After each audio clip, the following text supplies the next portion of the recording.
What's up, everybody? Welcome to this week's edition of the Hot Seat. I am your hostess with the mostest, P. Koffe Brown, and we are live on all social media platforms.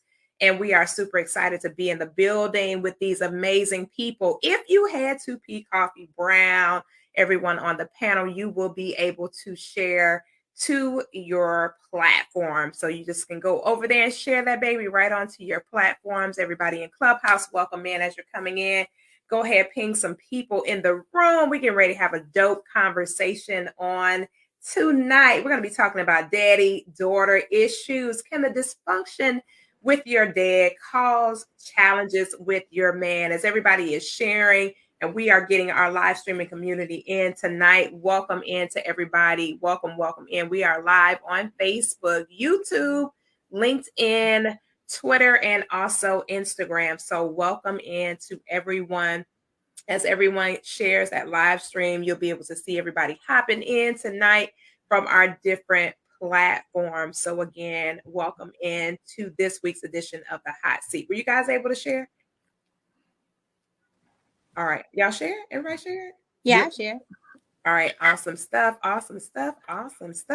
All right, so we're going to get the party started on tonight. We're going to have our soft introductions so that you guys can meet this incredible panel that is here with us on tonight, talking about this intriguing topic, daddy-daughter issues. Can issues with my dad cause challenges with me and my man? This is going to be a great conversation on tonight. So welcome in as you're coming in.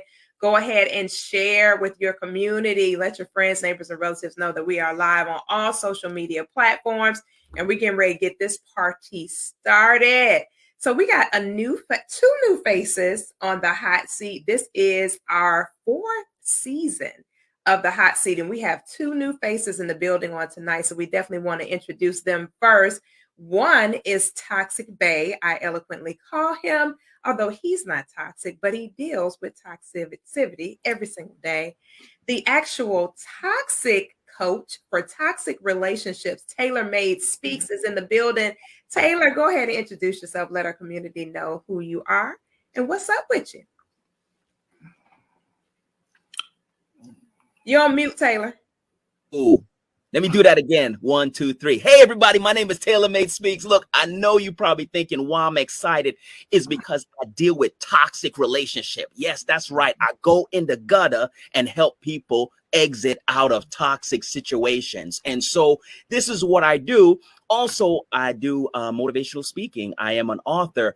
I just want people to take action and to get things right with their life. I don't care about the accolades. I don't care about all these things that you have done. It's great, but guess what? Let me see some action. I'm Taylor Made Speaks. Thank you so much. Taylor is one in a million. He's so happy. I think that boy been drinking some joy juice or something.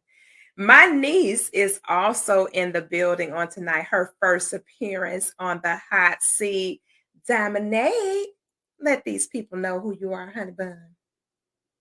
Okay. Hi, everybody. Okay, so they call me Dominate. Y'all probably want to know why I dominate, but it's because I dominate anything I put my hands on. So I sing. I'm an artist. I'm in the middle of writing a book, actually. It's called Walk This Journey With Me, right? That's the title of my book. I plan on trying to drop it 2/22/22. One, because it's like that year's never going to come back around. So yeah, that's me. That's what's up. So welcome to the show. We got my other toxic friend in the building. He won't admit that he's toxic, but he is very much toxic. Jason Thibodeau. Nah, I was just had my mic off on purpose. I was just talking, just ad-libbing.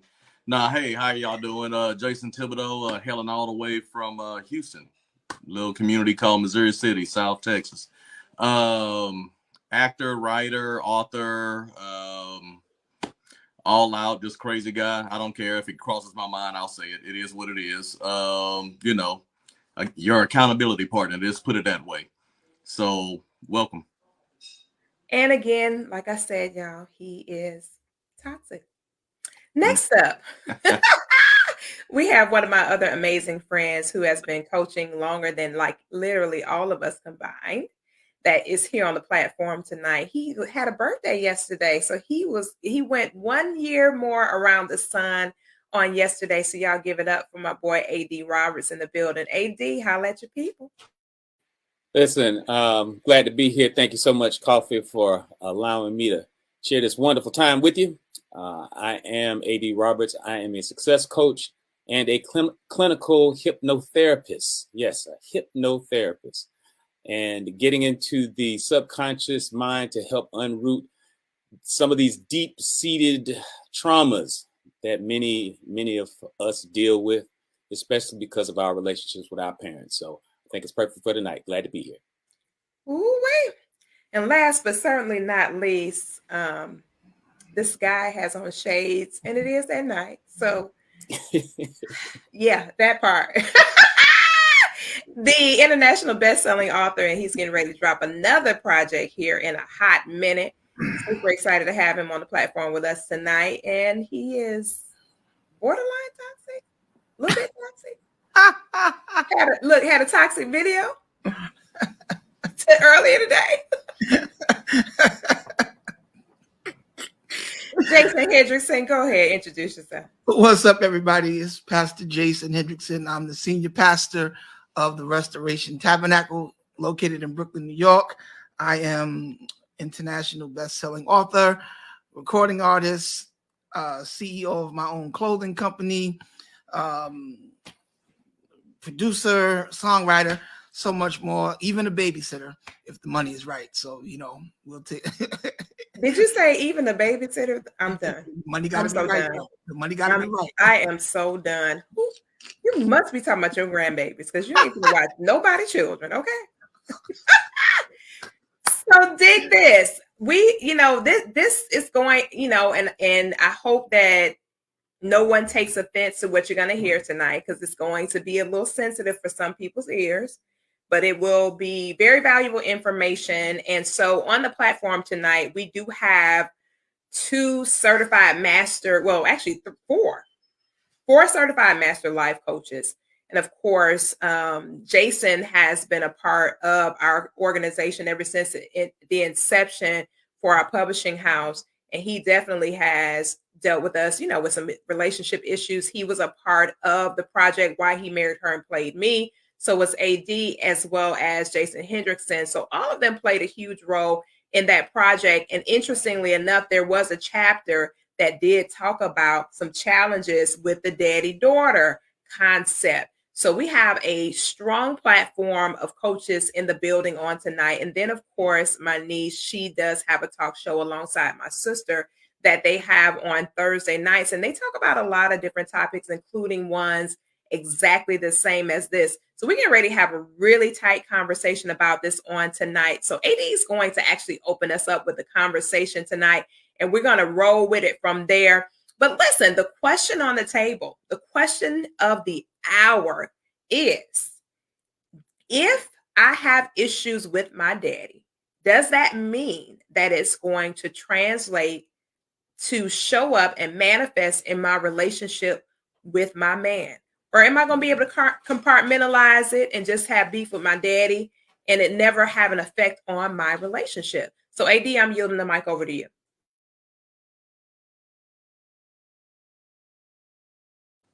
We can't hear you. AD, you're on mute. Sorry about that. I think I'll just go ahead and jump right out there on the, to the far right. And unfortunately, I'm going to say yes.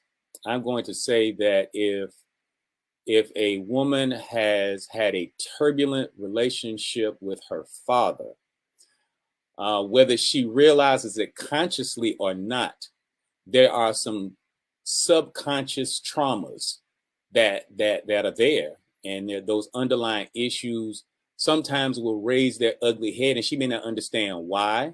She may not understand. It may be abandonment issues. It may be abuse issues. She may not like the fact that if a man's voice raises above a certain level, why she begins to shut down. There's so many variables in the equation because I have coached, as you said, Koffe, I have coached for so long And most, and fortunately, but unfortunately, most of my clients are women. Because, brothers, sometimes we just kind of tough it out. We thug it out and, think we could do it on our own instead of getting professional help. Women will, seek out a little help. So in this space, y'all, I've seen so much devastating trauma at the hands of fathers. And it definitely shows its head up in many aspects of life, and we definitely cannot count out this when it comes to relationships. So you guys heard it here first. We're gonna keep the party rolling. Taylor, your expertise, your niche is dealing with toxic relationships. What has been your experience in supporting women getting out of toxic relationships that they pretty much are the toxic person in the equation as it pertains to their issues with their dad? No, absolutely. I think if we're going to peel the onion, let's peel it, right? Most women, if not all, usually look for their father, right? You hear a lot of women say, I'm looking for a man that opens the door like my father. I'm looking for a man that treated my mother like my father. So we can honestly say that most women are looking for a man that resembles, and not saying physically, but resembles their dad. So once we have that foundation built, then we can also say that whatever transpired between she and her father, subconsciously, like AD said, she's going to play that out in her relationships.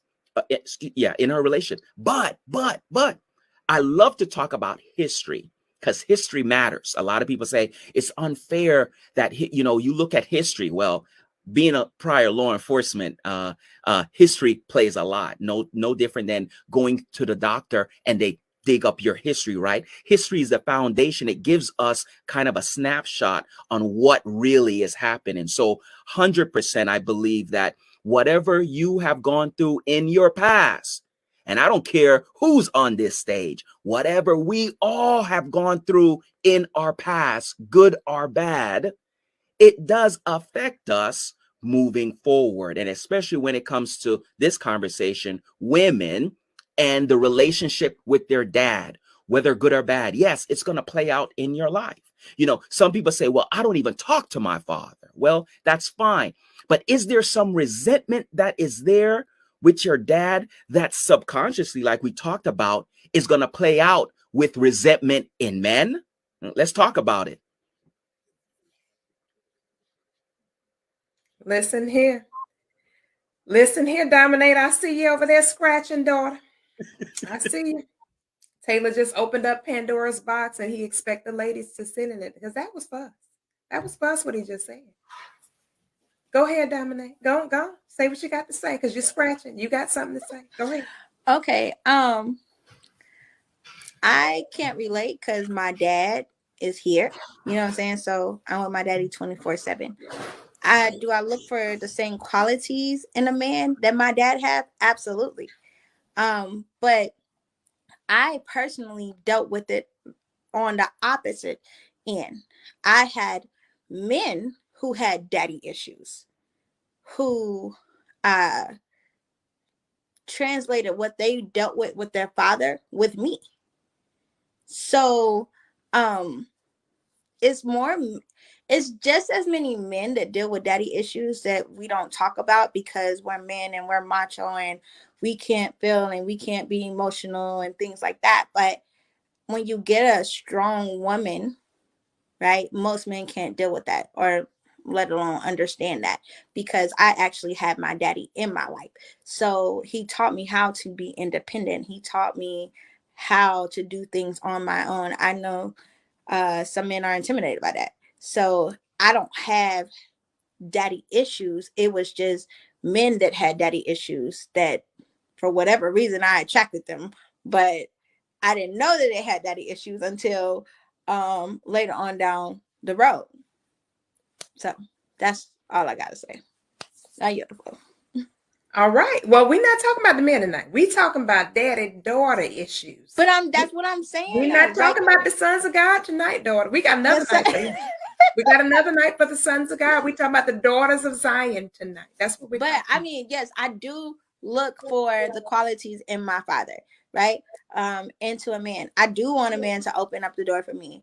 I don't expect him to pay for like everywhere we go. Like, it depends on how long we've been together though, right? So it's like, it's vice versa. Like, I catch a check, he'll catch it, or whatever the situation may be. But I do look for those same qualities that my dad does with my mom, like open a door and get roses. I say don't get them from me because I kill them.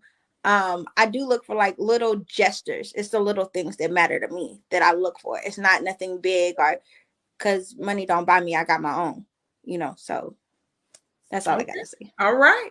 So dig this. We're gonna head over to Pastor Jay really quick. We're gonna go around. I see y'all with your fingers up like we in church. I see y'all.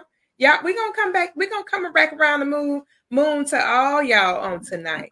But Pastor Jay, with you being you actually are a certified master coach as well, and you also are a pastor.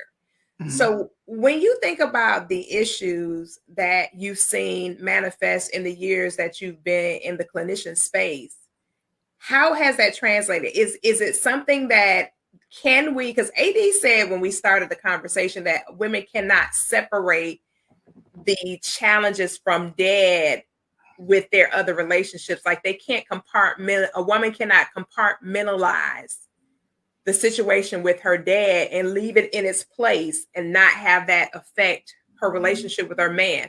How true is that? I think it's 1000% true. Because when you look at the makeup of a woman, the way that God designed you all to be is for you to look to the man for certain things. Because when you look at creation, God created everything, and the only time that he said something wasn't good after he created it was man. Everything that he created, he looked and said, that's good. But when it got to a man, he said, that's not good, because the man was by himself. So from the origin of creation, you all were created to be in unison with us. And anytime that dynamic is thrown off, whether it be through the relationship of a father, a husband, any male figure in your life, you were created and designed to be in agreement with.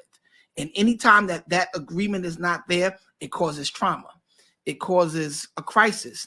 And women have this innate ability to remember things that men tend to seem to act like they have forgotten.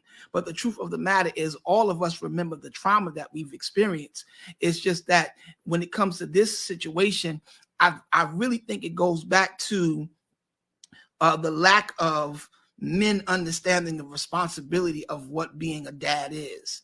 And when I'll give you guys a quick example. When Jacob was getting ready to die in Genesis, the 49th chapter, the Bible says that he calls all of his children to his bedside and he begins to lay hands on them and prophesy to them. And it was the job of the father to speak into the child as to what they were going to be, as to what pitfalls they needed to avoid. That was the honor of fatherhood in that culture, in that time. And I think that if we get back to teaching men the responsibility and the honor of what it is to be a father, because anybody can make a baby. We've heard that said thousands of times, but it takes a real man to father, to nurture, to protect. The husband is the one that bands the house together, that protects it from enemies and outside. So I'm not going to purposely abuse my daughter to set her up to think that that's normal. And even for me as a father, we come from the Black culture where we got whipped for everything. But at a certain age, I had to cut that off because my daughter is now developed. She has body parts and I can't be hitting on her because subconsciously, I don't want her to think that that is the norm for when she meets a area in life that she disappointed the man in her life. And the result of that disappointment is physicality. So there's just things that we as men have to make the change, because a lot of this really is on our shoulder. It really is. Jason Thibodeau, hop in. I see your wheel spinning. Man, these wheels been turning, burning rubber and everything else, man. Let me tell you. Daddy-daughter issues, can they cause a problem in the relationship? Hell yeah. Does it necessarily mean that it will cause a problem in a relationship? No, not necessarily. My girl, Dominate, you ended up saying something earlier, and I thought it was very powerful, but I wanted to add context to what it was that you were saying. You were saying that a lot of men have issues with strong women, and there is some truth to that. But also understand that there's a difference between a strong woman and a mouthy woman. You understand that? That's not directed at you by any means. I'm just saying, to understand. Some people, with some women, and I mean, I like to say adults, some adults think that because you're mouthy and you're trying to stand up for yourself, that you're the loudest person in the room, that's strength, and that's not always strength. One of the things I've learned as I've gotten older, sometimes strength means being quiet when, stuff isn't going right. But going back to the daddy-daughter issues, I mean, really and truly, let's just put it into context, because I like accountability. We all have challenges, everybody. I don't care who you are, men, women, etc. However, how you channel those challenges is what will determine your outcome, okay? So if your dad was not present, or if your dad was abusive, or etc., what I would always recommend, because I am a girl dad. I have 2 daughters. My oldest one is a senior in high school. My youngest one's in the 6th grade. I am a girl dad. So just like Mr. Hendrickson was saying, you got to be very careful in how you treat them, especially as they start to develop, right? And how you handle them. But I don't lay off of them either. I mean, I also let them know what the expectations are, because I want them to have a realistic outlook on life as they get older. You know what I mean? And I think that's where sometimes as dads, we fail our daughters, is because we spoil them so damn much to where when they get into the real world, not everybody gives a damn about your feelings, if that makes sense. And that's one of the things I try to let them know. You're looking for somebody who will work with you, somebody you can team build with, somebody who is approachable, that won't necessarily down you, but you also want somebody who's going to keep it real with you. And we have developed a culture with a lot of the hip hop and everything else over the years, where everything is ball in, you know what I'm saying? What can you do for me? And what we're forgetting is that we have to be adults and be accountable for our own actions and what we bring to the table. If you bring toxicity to the table, you're going to get toxicity back, or you should not be surprised if you do, especially if you're dealing with somebody as a man who is confident themselves. So depending on how your dad was, if your dad was strong, if he wasn't strong, if he was one of those sorry guys that always was the yes, dear man, or whatever else, like they said, you're looking for your dad a lot of times because that's who you grew up with. But you also have to be careful. Now, the things you don't like about what you saw in your dad is what you need to be looking for and paying attention to in a potential spouse. You understand what I mean? And a lot of times as we go through our relationships, we overlook this stuff. So, I mean, really and truly, I know I talked about a lot of different things. At the end of the day, it's all about accountability. I mean, yes, everybody has some type of, mama issue, daddy issue, etc. But how you handle that? I mean, are you just putting, well, I had daddy issues and this man made me mad and he wasn't there for my mom, or he put his hands on my mom? Well, okay, but what are you going to do with that going forward in your relationship? Your potential spouse, and what who you're looking for when you're dating. Like I said, the loudest person in the room is not always the smartest. Sometimes when you sit back and actually take a look at the room, you'll see who people really are. And that's just coming from somebody who's a former loss control consultant. I mean, I grew up and I made a living in loss control, and consulting and stuff. So I had to pay attention to people's actions, reactions to what I do, what I say, etc. And sometimes I'll push limits just to see what you're willing to do and what you're not. All right. You said something that made me want to head to the next question I want to add the ladies. Is there a possibility is there a possibility that our husbands, our dads, they have set us up for failure in relationships? Have they given us too much? Have they conditioned us to always get whatever we ask for? Have they conditioned us to believe that, you know, we're this princess and everything rises and falls with us? Have our fathers, the good dads, can that cause relationship issues? I'm going to start with Lady Robin, then we'll go over to Coach Chandra.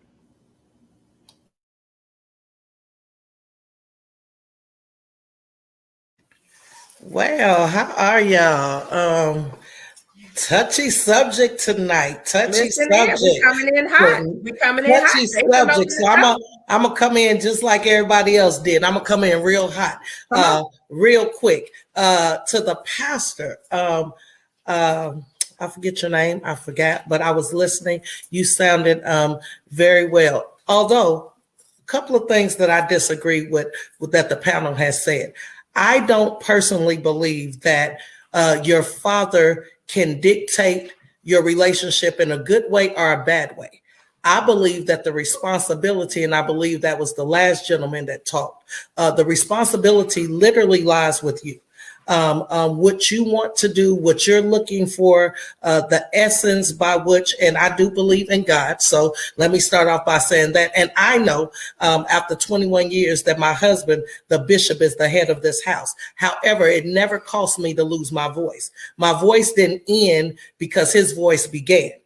Actually, what it did was made a trumpet sound when the both of us got together. So when I look at relationships, I don't look at it based on what happened in my past. I look at it based on what's going on in my future. What did I learn from my past to help me go towards a better future?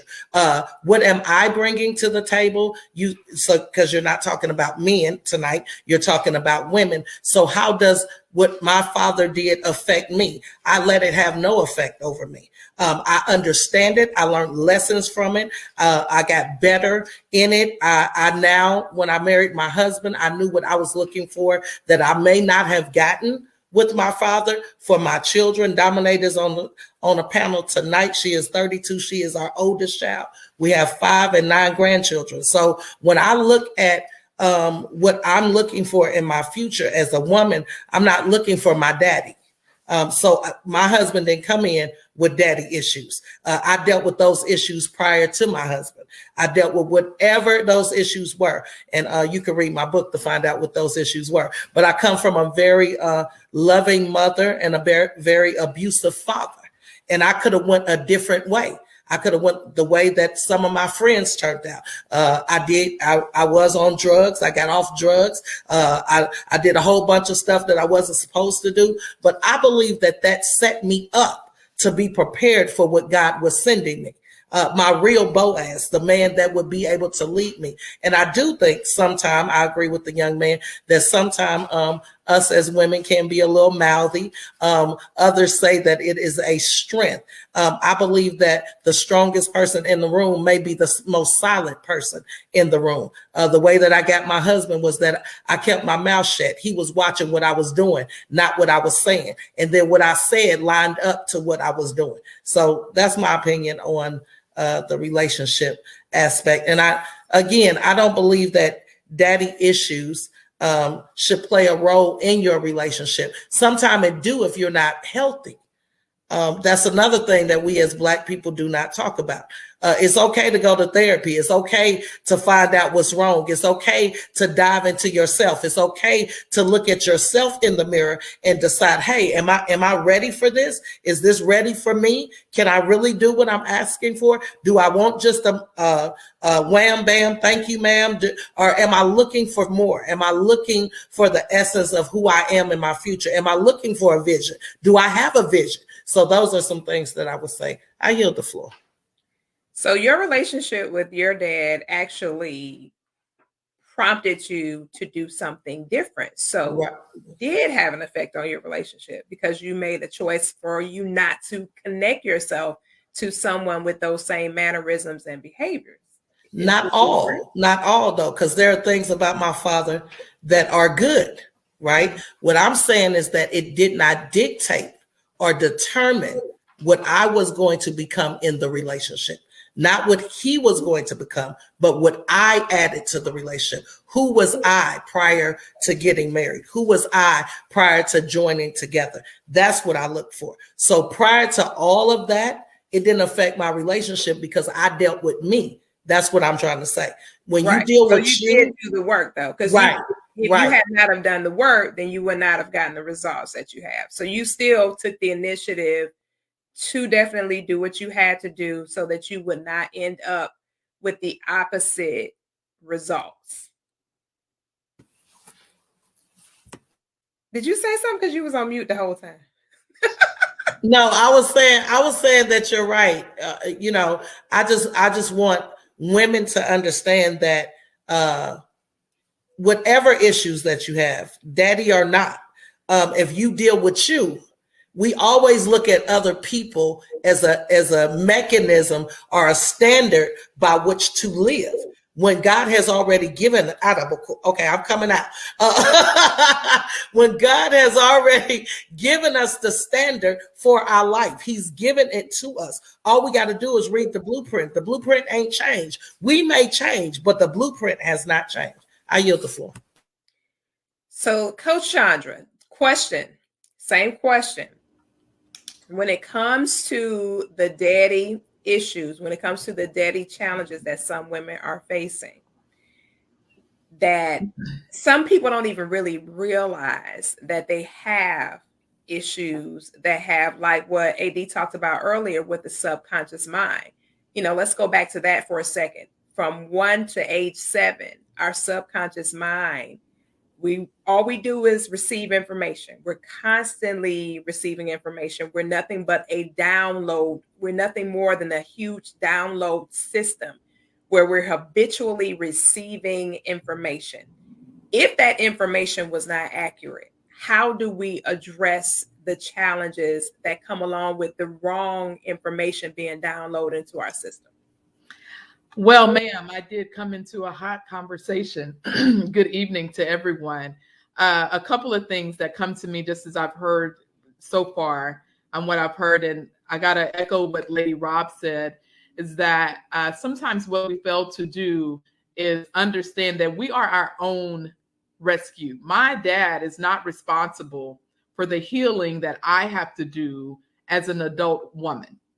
He's not responsible for that. We also sometimes hold our dads at a certain level of expectation that we were not even mature enough to understand.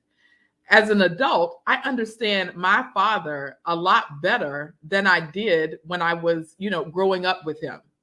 And I have to understand too that as an adult, I can understand how to take away the foundational principles versus expectations. So I don't hold a man to the standard of, you got to treat me the way my dad treated me. No, I take from the foundation that my dad laid. My dad was a provider, or is a provider. He was a protector. He was an encourager. He was a supporter. He encouraged anything that I attempted to do. But on the other side of that, there was some, other things, some negatives there. But I can't hold the man in my life or the relationship to the standard of my dad. But I can look for those foundational principles that he laid in my life. When we understand that we are our own rescue and stop blaming other people for how we mishandle relationships, when things go wrong or things go sideways, the first thing we'll say, or what I've heard, or, may have even said a couple of times myself, well, I'm looking, I want a man that's going to treat me like my dad treated my mom. Or, and you don't even know all of the ins and outs of how your dad treated your mom. You saw what they wanted you to see, but, as an adult, you start learning some stuff. I know I have. And I'm like, oh, didn't know that about my dad. Didn't know that about the relationship. So we can't we can't say completely that daddy issues make us a certain way or that daddy issues point us in a certain direction. I think if we leverage foundation versus expectation and then understand that I am the only one responsible for me. As an adult, I balance the information. I balance what I know, what maturity has taught me about my relationship with my dad. But it's not, I'm the only person that's responsible for me. So I'm my own rescue. So I can't lean into that. But I think we're going a little around what the question was, because the question was not posed, do we hold fathers responsible? The question was, does it have an effect? Everything that we do in our lives, we learned from someone. I didn't just wake up and know how to tie my shoe. Someone showed me how to do that. Mm-hmm. I didn't know how to dress myself. Somebody showed me. So I didn't even know how to be relational until I saw a model of a relationship. So psychologically, it absolutely affects. It doesn't make them responsible. But the question was, does it affect? Because I would not know how to relate to anyone without seeing relationship models in front of me. So my responsibility as an adult now is to make a cognizant decision that, listen, I'm not going to repeat the negative that I saw, but I'm not going to ignore the negative that I saw either, because it's so easy for you to, especially when it comes to our families, to get caught in generational curses and generational repeats. So we can't just say, nah, I'm responsible and I don't care what my father. No, that's not the truth. And subconsciously, if you, like, I'll give you guys an example. My father, when I was young, he used to pluck me in the back of my head for being bad. And years later, I'm 48 years old now. One of the mothers in my church came behind me. I was sitting at the table with my wife, all my children and my grandchildren, and she came and plucked me in the back of my head, and I turned into the Incredible Hulk. And my wife had to grab me because I was getting ready to, I'm just keep it real with you. I was getting ready to smack this old lady because it brought back all the trauma because of what my father used to, and my father didn't mean no harm by it. He was just this, he was like, stop being bad. Stop. But he did it so much that it enrages me if anybody touches me in this area of my head. So the things that we saw and the things that we've been through, it absolutely does affect us. But I had to make a cognizant decision that I'm not going to slap Mother Johnson because that's Mother Johnson. But it didn't take away the fact that it brought back all of those angry feelings, all of the frustrations, the feeling of being helpless that I used to feel when my father used to pluck me in my head. So I think for us to say that it doesn't affect us and that's not what we're asking. We're asking, especially from a female perspective, I want to know, because I have nothing but, I got one grandson and the rest of my crib is nothing but women. 3 daughters, 2 grandkids, 2 granddaughters, and 1 grandson, bless his heart. And if he didn't come around, I would have no wins at all. But I want to know, because I need to monitor what I do, because I don't want to have that, negative effect on them to make life more difficult, because it's already challenging because of this for us. But to ignore the fact that the relationship, the dynamic between a father and a daughter does not play in your development in your relationship is completely false.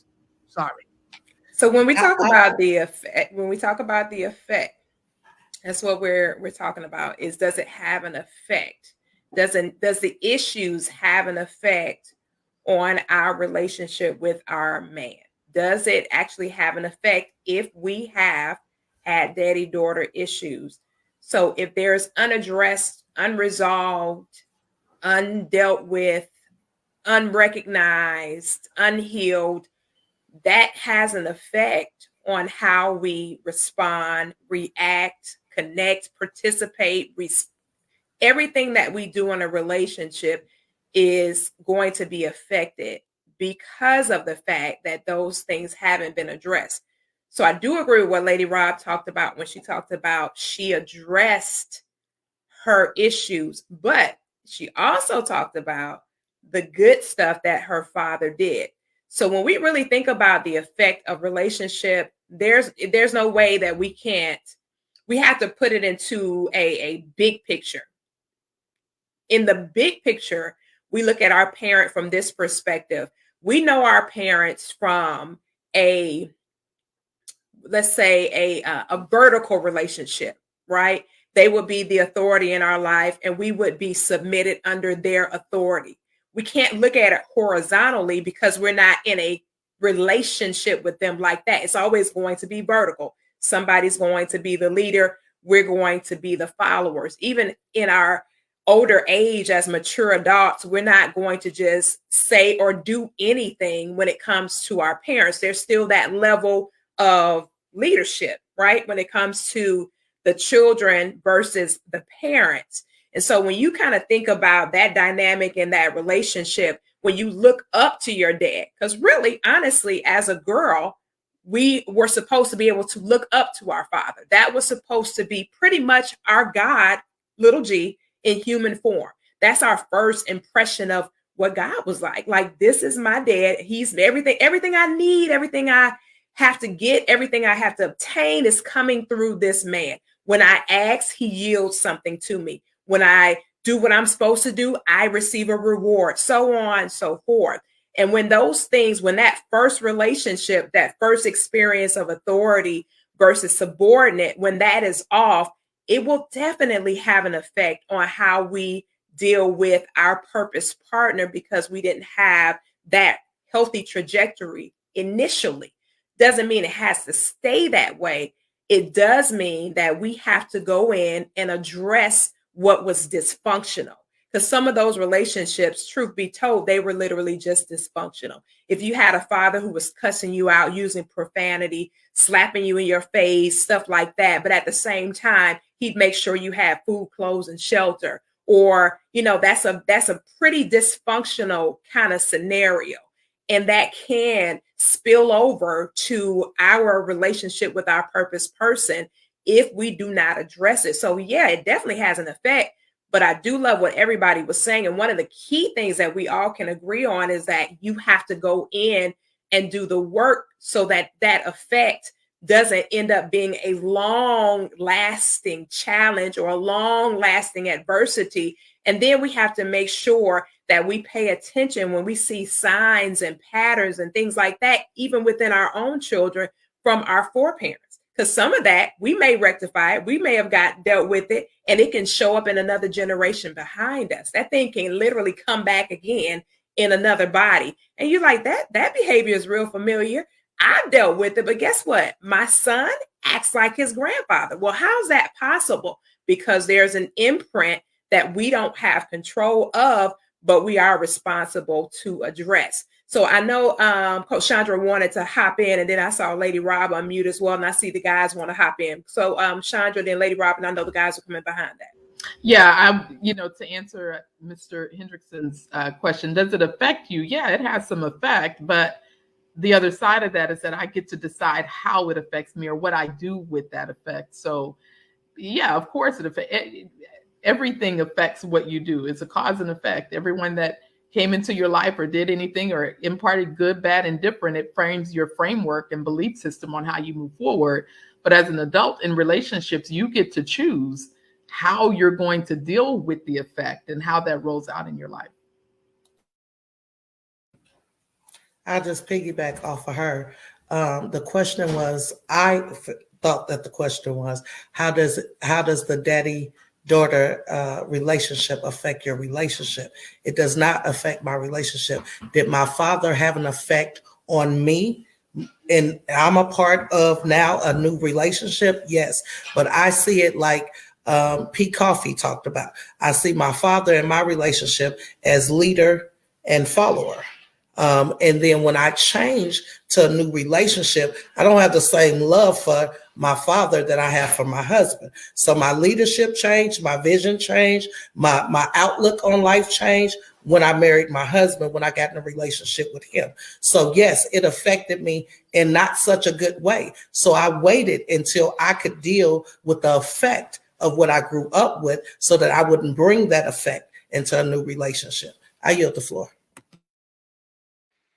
I think one of the challenges is, though, many women may not even realize that they have issues because, especially as Dominic said, there are a lot of strong women, and in most of our homes, we're raised by women, and those women have to be strong because they're typically by themselves.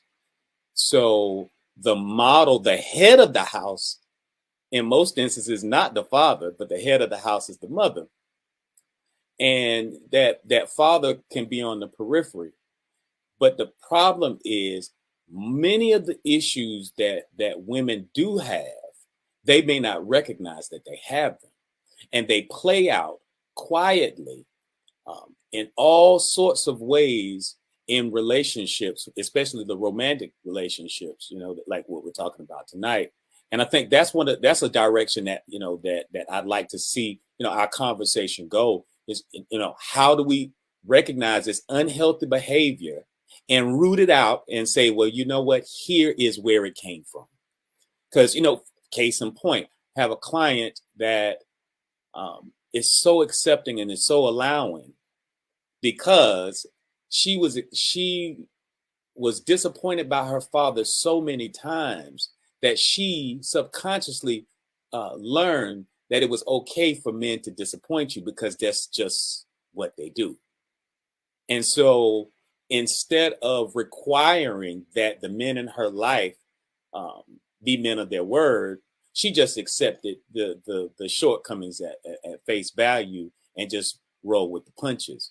When in actuality, that was a dangerous situation for her because it led her down a path of, disappointment over and over and over again because of her allowing. Where did that come from? It was systemic of her father creating that trauma in her life very subtly because he disappointed all of the time. When he said he was going to be there at 4:00, he didn't come at all. I'm going to be there to pick you up at 5. Never showed up.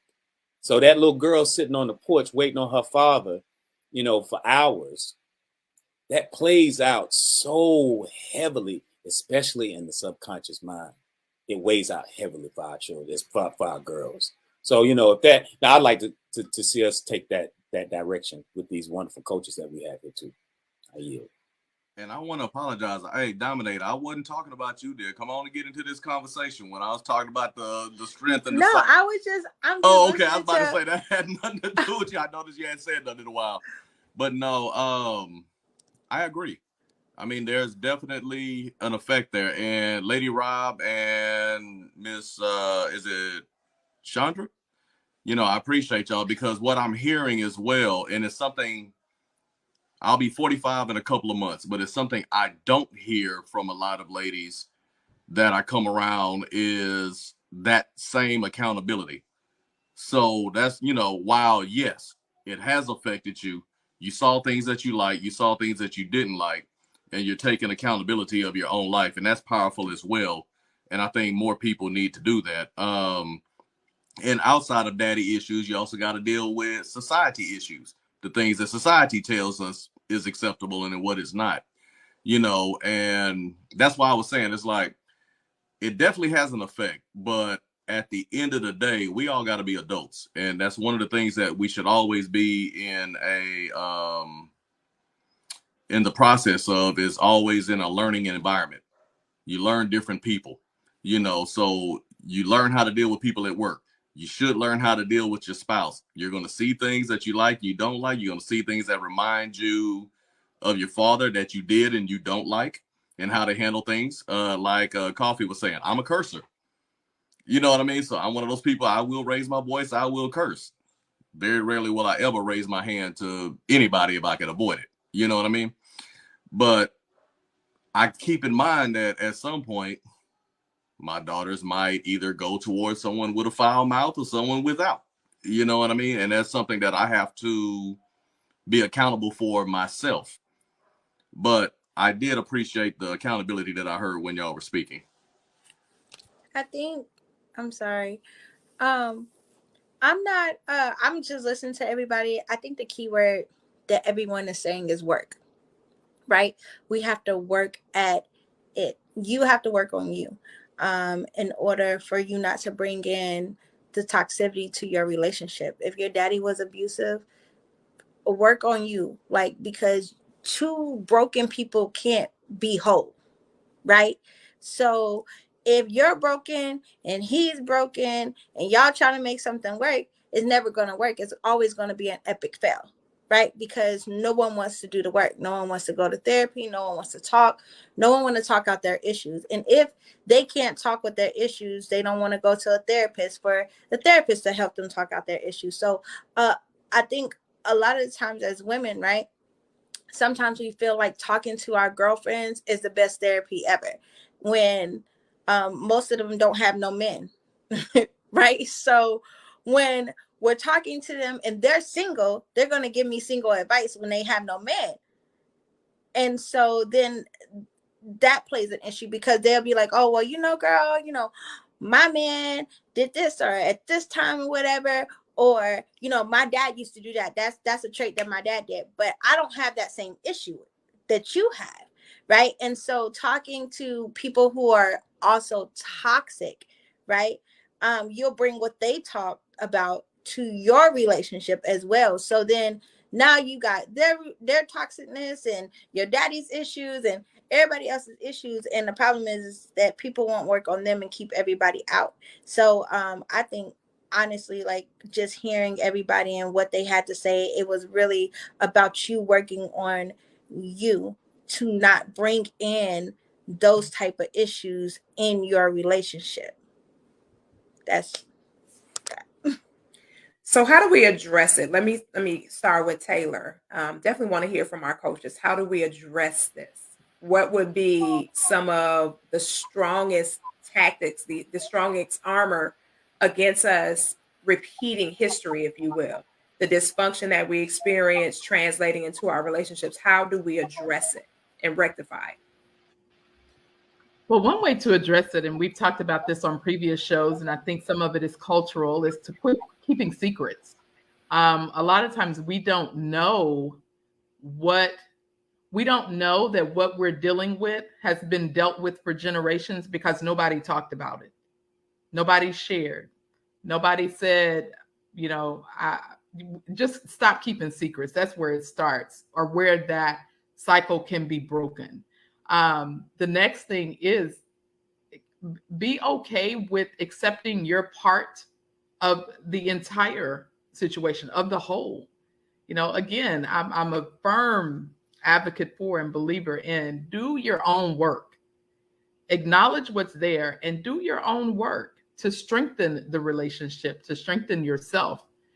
Those two things, I think if we just talk more about the roles that dads play in daughters' lives, that moms play in sons' lives, we just talked more about the roles and stop keeping secrets and learn to be a little bit more communicative, that we would solve some of these issues that we see going on. Go ahead, Taylor. Yeah, I totally agree. I think that we need to do the work. But I also do think that we do bring, once again, what we have learned from home, right? And so I can say to a woman, right, because we're talking about women, right, that I don't care what your daddy taught you. I don't care how he treated your mother, right? I want to start from you, right? But it would be naive for me to say that, because that girl or that guy still have characteristics from their father and mother. Now, it's great to say that, oh, my father was abusive and I went and got help for being abusive. What about all the other things that's making the relationship toxic that you can't see that is toxic, such as I'm a clingy person because my father always made sure that my mother was safe when she got to her location. When she came home, they always communicated throughout the day. They always did that. But you're overbearing in your current relationship, but you feel that is okay because it doesn't scream an alarm. So there's things that we have to understand and see. And here's the thing. Oh, my mother was always a caring person, so I'm very caring. But you're so caring that is toxic. You are so giving to everybody. You take the time to give to your neighbors and your friends, but ain't giving to your husband because you're such a giver. But it's so toxic. But you learn these things from your family, your mother and your father, right? And so one of the solutions that I have, to be honest, is for you to go to somebody professional, if it's relationship, if it's a therapist, and you need to unpack the things that are seen and unseen. You need to know who you are. I don't care that your father opened the doors for your mother. Okay? Who cares? Who cares about that? What do you want? Do you want these doors open for you or you don't? Because everybody's different. But we tend to model our lives off of what our upbringing is. And I see this over and over and over in relationships, whether you're doing it intentional or whether you're not doing it intentional. And if you want me, really peel this onion back, okay?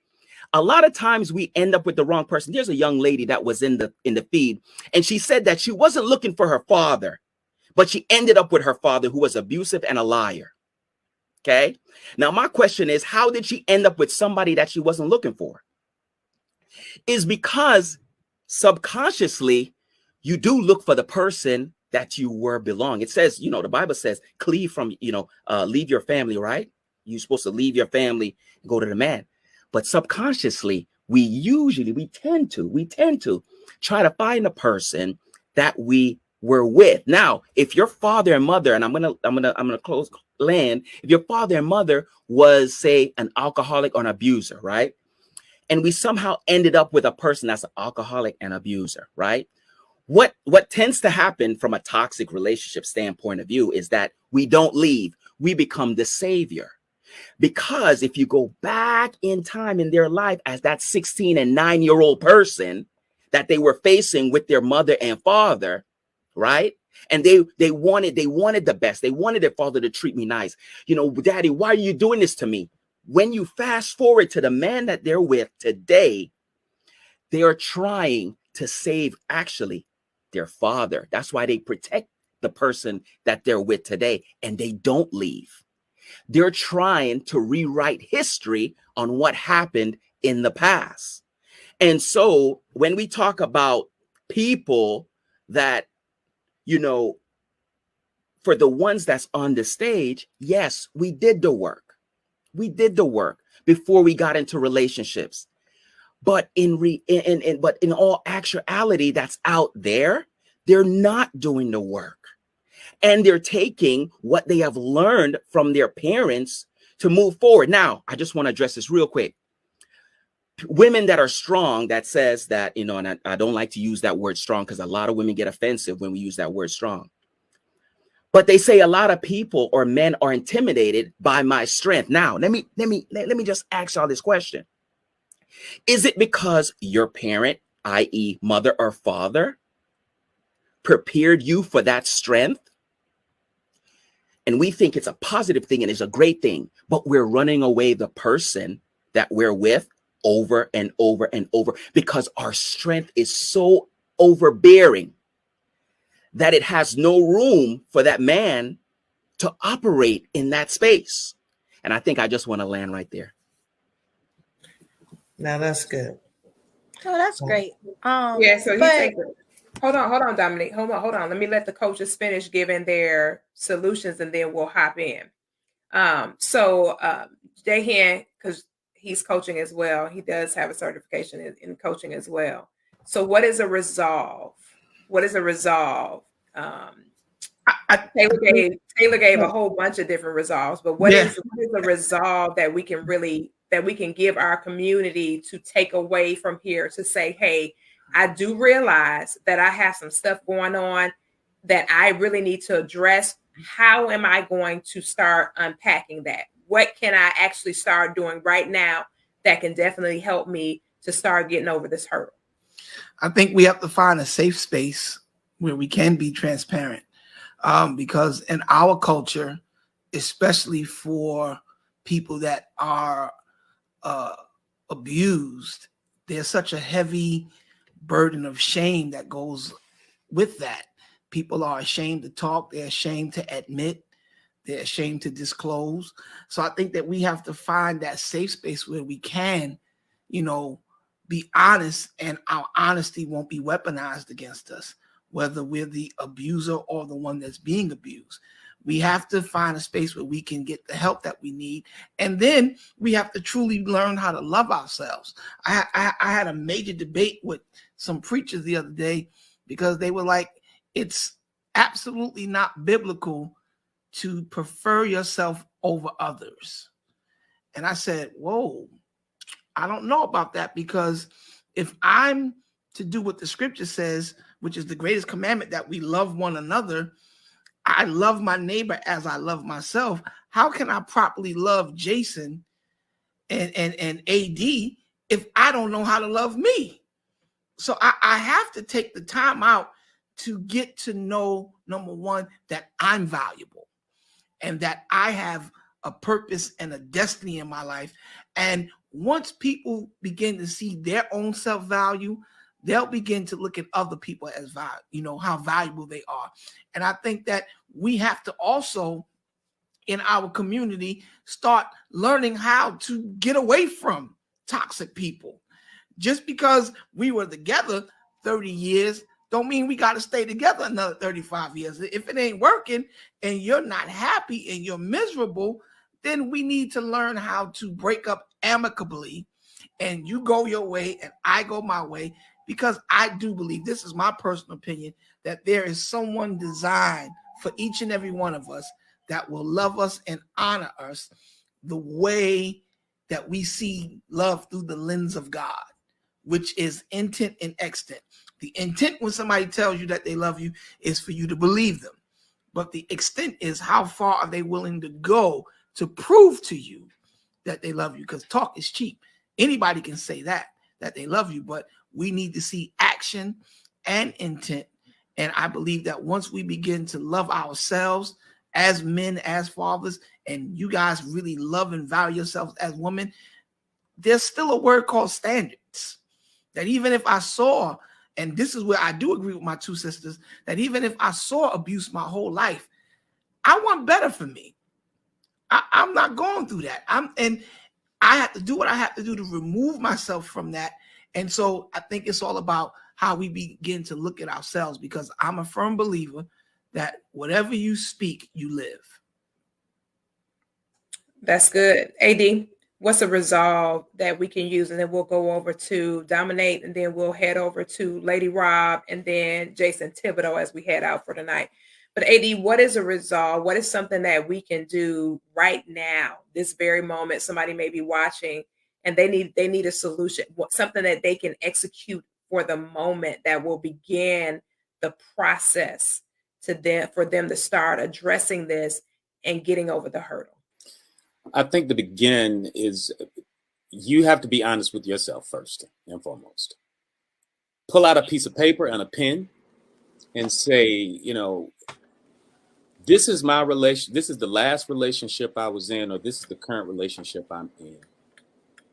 And ask yourself, what were the problems in it? What were the issues that kept coming up over and over again? And as you write those issues, ask yourself, how did I play a role in that process?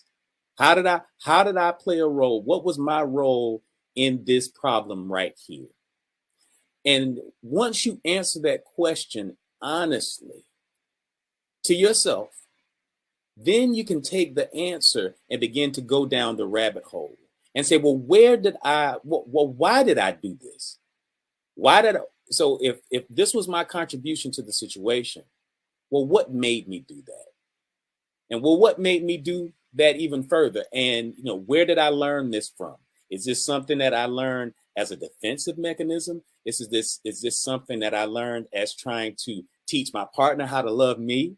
Because there's so many things about our behavior that can it's just all over the place, because we try to dominate and manipulate our environment emotionally.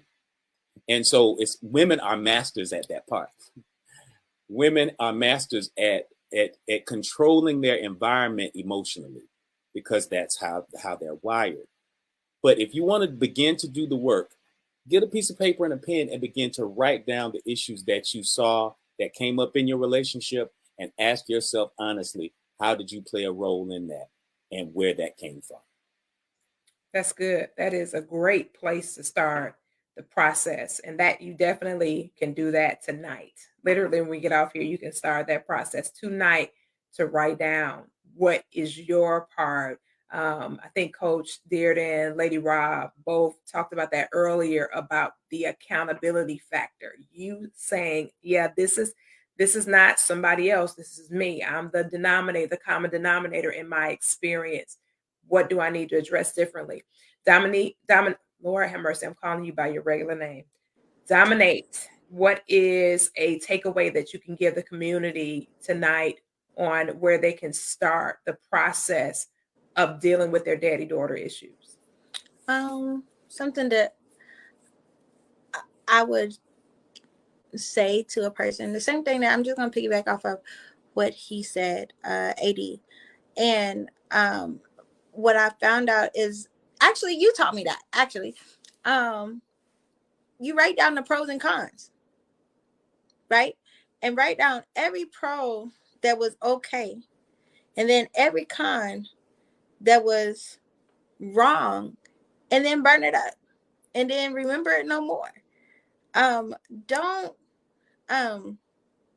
You got to work on you. So I would tell people, work on yourself. If that means being by yourself, because sometimes you'll be in a season where you're by yourself, and it's okay to be by yourself. But in that season where you're by yourself, work on you. And I would just say, start with you. And if you start with you, then you won't have those same issues in your new, because you know what to look for and what are red flags and what are not. And if they're red flags, walk away. That's what I would say.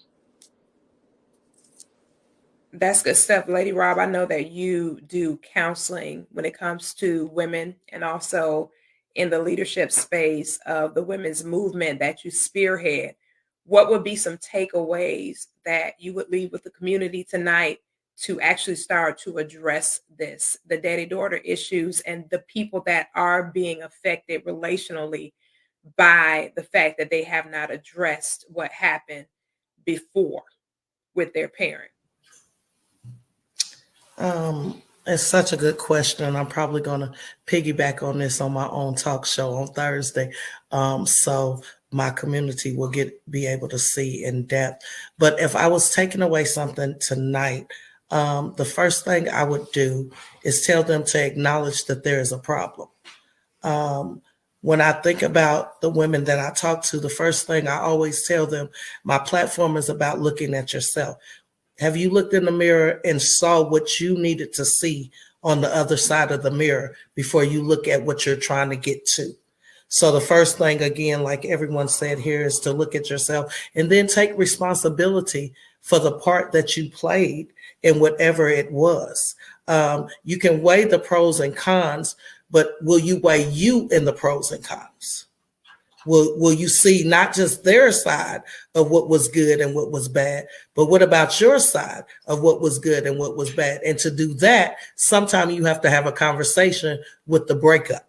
And I would say just be okay with being okay with, even when I counsel people in divorce, I believe that you shouldn't get married without counseling. I believe that you shouldn't get divorced without counseling, because 9 out of 10 times there's children or other things involved in the relationship. So I would say, look at yourself, be responsible. And then when you do weigh the pros and cons, weigh them against yourself. I yield the floor. Jason Thibodeau, what would be your takeaway for this? You know, you being a girl dad is I think you're the only one on the panel. Well, no, Pastor Jay is an all-girl dad too. Aren't you an all-girl dad, Pastor Jason? Because I know AD has both genders. God bless you, Pastor Jay and Jason. Both of the Jasons got all these Lord have mercy. God bless y'all. Right. God be with y'all. God help y'all in your journey. Amen. Amen. What do they always say? That for you to get something, you got to hear it at least 3 times, right? So what I'm about to do is reiterate, and I love the fact that Lady Rob brought this up, because actually I was about to bring up the same thing. And that is, you have to face yourself. Growing up as an only child, I didn't have anybody to blame things on. If something was messed up, it was on me. My mom worked during there 24/7 because of the type of job that she had. So even when she was at the house, she was in her office working, you know? So I spent a lot of time by myself, and you get to know yourself when you do that.